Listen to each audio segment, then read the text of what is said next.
My name is Molly Rose Freeman. I am an artist and designer. I specialize in color and pattern. Those are kind of my main visual languages. And I paint murals, I do digital design, I make paintings and drawings, and I also just released my first collection of mobiles. I came to pattern through kind of a traditional art background. So I studied painting and drawing, and I was doing figure studies and kind of landscape paintings.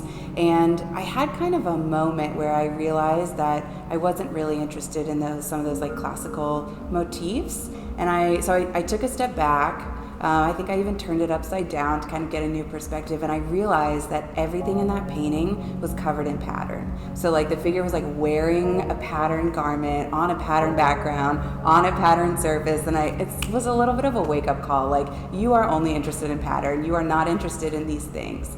So that was the beginning of my exploration of pattern as a subject matter, as opposed to pattern as like an ornament or a decoration for something else. I've been working in a large scale for so long that's where my mind goes. And so I got to mobiles through thinking about large scale installations. I wanted to start with large scale installations, but I realized that there was so much that I needed to learn that I could only really experiment with on a small scale.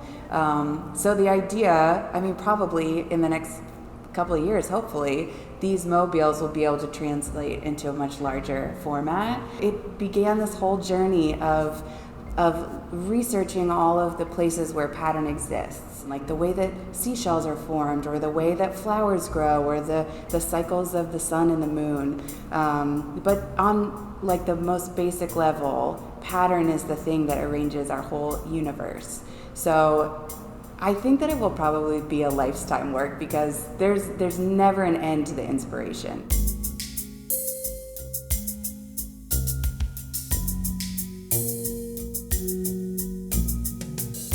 So the one I'm working on now has these kind of arc shapes that I'm working with. So I'll start with that as the structure, and then think about the shapes that I want to hang down from that can feel really dynamic. So my current collection is all about the celestial bodies. So there's this nice round moon shape. We have a couple of star shapes that never really look like stars, but it's really, really loose. Then I'll go in and start thinking about the actual pattern. So let's take out one of these star shapes and I'll make it a little bit more detailed. Let's say I want an 8-pointed star. So I'm going to start with these lines, and that will become the center point of my star. And as I talked about earlier, I love to be really kind of loose and organic. So no lines are parallel or perpendicular. Everything's a little bit crooked. Everything's a little bit wiggly. And I'll just start working my way out and just experimenting. And I really just let the pattern tell me what it wants next. Everything has to be kind of like fun and playful. And my number one rule is don't think too hard about it. As soon as I start getting intellectual, it starts looking like garbage. So then I can kind of work out from these points and bring back those sharp triangles that really make you think celestial star pattern.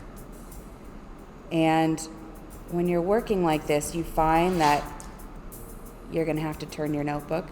It feels less like making something than it does like watching something unfold.